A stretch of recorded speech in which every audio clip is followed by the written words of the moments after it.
sampai wahyu pada Rasulullah untuk menyampaikan kisah pada sahabat-sahabat. Ceritakanlah pada mereka tentang dua orang anak Adam dengan sebenar-benarnya.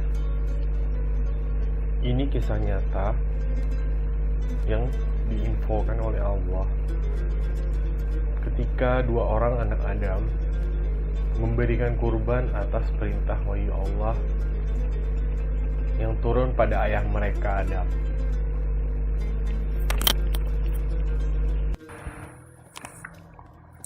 Setelah Adam, Hawa, dan juga iblis diturunkan dari surga, maka kehidupan mereka menjadi berbeda. Jika di surga penuh dengan kenikmatan, kesenangan, kemewahan, maka di dunia mereka serba harus berusaha, bersusah payah dahulu, bahkan untuk mengenyangkan perut dan menghilangkan dahaga. Inilah cobaan dari Allah akibat pelanggaran terhadap larangan Allah. Namun Adam tetap dapat hidup secara damai bersama keluarganya dan dikaruniai 40 orang anak oleh Allah, lahir dari 20 kehamilan. Setiap kelahiran melahirkan sepasang anak kembar, laki-laki dan perempuan. Yang paling terkenal tentu adalah Qabil, Iklima, lalu Habil dan Damimah. Setiap harinya mereka selalu membantu orang tua mereka.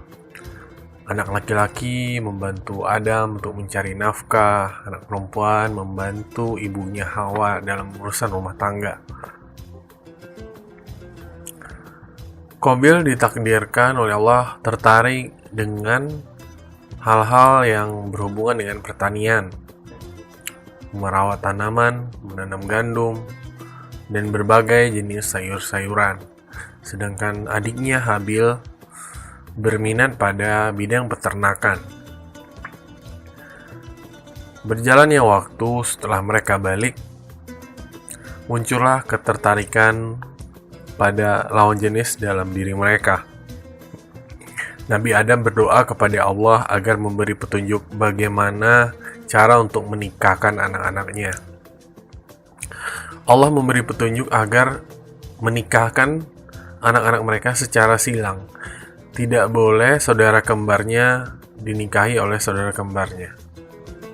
Saat itu, Qabil merasa tidak senang karena dia mau menikah juga dengan Iklimah, saudara kembarnya yang lebih cantik rupanya daripada Damimah.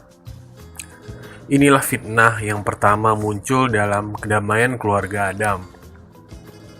Lalu Adam kembali berdoa kepada Allah agar bisa memberikan keputusan yang lebih adil. Maka Allah menyuruh mereka berdua untuk menyiapkan kurban yang diletakkan di suatu tempat. Nantinya kurban yang terbaik akan diambil oleh Allah. Di tempat Adam selalu berdoa, disitulah kelak kurban akan ditaruh. Namun Qabil merasa itu tidak penting. Jadi Qabil mengorbankan hasil kebun dan pertaniannya dengan setengah hati, memilih tanaman-tanaman yang tidak terlalu baik. Sedangkan saudaranya Habil mengorbankan binatang-binatang ternak yang terbaik. Lalu datanglah info dari Allah lewat api yang berwarna putih tanpa asap, dan serta-merta mengambil kurban seekor kambing yang dikurbankan oleh Habil.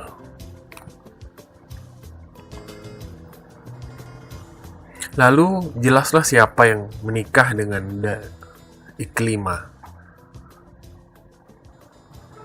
Semakin kesallah Qabil terhadap adiknya, tapi Qabil menyembunyikan emosinya di dalam hati. Kambing itu pun diangkat, dan itulah kelak yang akan diganti dengan Nabi Ismail ketika di kemudian hari Ibrahim diperintahkan untuk menyembelih anaknya. Saat Nabi Adam akan pergi safar bersama dengan istrinya, Adam mengamanahkan semua urusan keluarga pada anaknya yang tertua, yaitu Qabil. Setelah ayahnya pergi, Qabil lalu mencari adiknya. Qabil mengungkapkan kekesalannya, bahkan dia ingin membunuh adiknya. Habil yang mendengar kakaknya telah dikuasai oleh setan hanya berkata, "Kakakku, kurbanku diterima karena Allah hanya menerima kurban dari orang-orang yang benar ikhlas dan benar-benar bertakwa." Habil berkata, "Aku tidak akan melawanmu. Kau telah dipengaruhi setan, wahai kakakku. Jika kau ingin membunuhku, aku tidak akan melawanmu." Saat Habil kelelahan dan beristirahat, Qabil datang dengan kemarahan. Sebetulnya Qabil tidak tahu bagaimana cara membunuh. Namun iblis menjelma menjadi burung dan mengganggu Qabil. Qabil secara tidak sengaja melemparkan batu dan membunuh salah seekor burung itu. Lalu Qabil berpikir untuk melakukan hal serupa kepada adiknya. Dia pun mengambil batu yang besar lalu melemparnya ke atas kepala Habil hingga Habil pun tewas. Namun ada juga ulama yang berpendapat lain, namun jumhur ulama meyakini bahwa kisah ini adalah yang paling tepat. Banyak yang memprediksi semua kisah itu terjadi di negara Syria, kota Damaskus. Di penghujung Sungai Bardi saat ini ada sebuah makam yang panjangnya 15 meter. Orang-orang Syria meyakini bahwa itu adalah makamnya Habil. Di sebelah selatan sungai ada sebuah bukit yang bernama Kosyun yang diprediksi sebagai tempat berdoanya Nabi Adam dan tempat perletakan kurban Habil dan Qabil. Dalam sebuah hadis riwayat Bukhari, Rasulullah bersabda, "Dan tidak ada semua pembunuhan, melainkan dosanya ditanggung oleh Qabil." Lalu Qabil menyesal, dia tidak tahu mayat Habil harus diapakan. Lalu Allah mengirimkan 2 ekor burung gagak yang bertengkar sampai mati salah satunya. Burung yang hidup menggali tanah lalu memasukkan kawannya yang mati ke dalam lubang yang digalinya, lalu menutupnya kembali dengan tanah. Qabil sebelumnya hanya menyimpan mayat adiknya di suatu tempat. Lalu setelah melihat burung itu, Qabil pun menirunya dan menguburkan adiknya. Dalam surah Al-Maidah ayat 31, ketika Nabi Adam kembali, Nabi Adam pun mencari-cari Habil karena sejak kembali tidak melihat kembali Habil, sedangkan keluarganya yang lain dalam kondisi yang sehat. Ketika ditanya, Qabil berkata,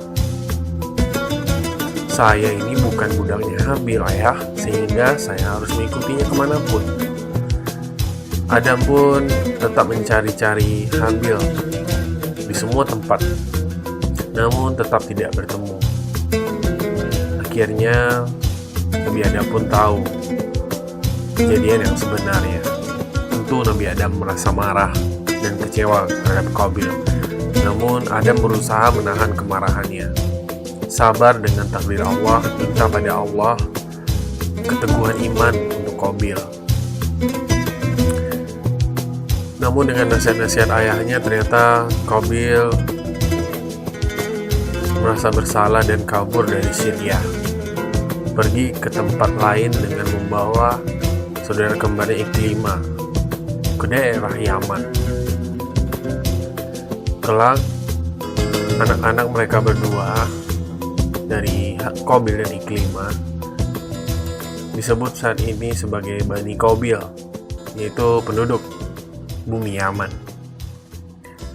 Namun ada juga pendapat lain, beberapa ulama yang mengatakan Qabil kabur sendiri ke daerah yang saat ini sudah tidak lagi bisa kita temui karena sudah ditenggelamkan Allah pada saat zaman Nabi Nuh.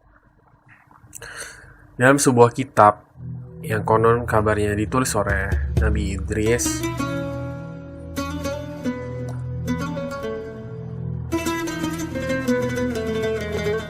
diterangkan beberapa kisah tersebut. Kelak Allah juga akan menggantikan kematian Habil dengan seorang anak yang soleh dalam diri Nabi Sid. Pada zaman Nabi Idris, 300 tahun sebelum banjir Nuh, Nabi Idris lahir di kota Mesir. Lalu berkuasalah seorang raja yang bernama Saurid. Ketika Raja Saurid bermimpi, Raja Saurid meminta tafsirnya kepada 130 imam yang diketuai oleh Nabi Idris. Mimpinya adalah melihat manusia, bulan, bintang, dan matahari berjatuhan dari langit. Nabi Idris pun menafsirkan mimpi tersebut, menakwilkan mimpinya bahwa kelak suatu masa akan terjadi banjir bandang.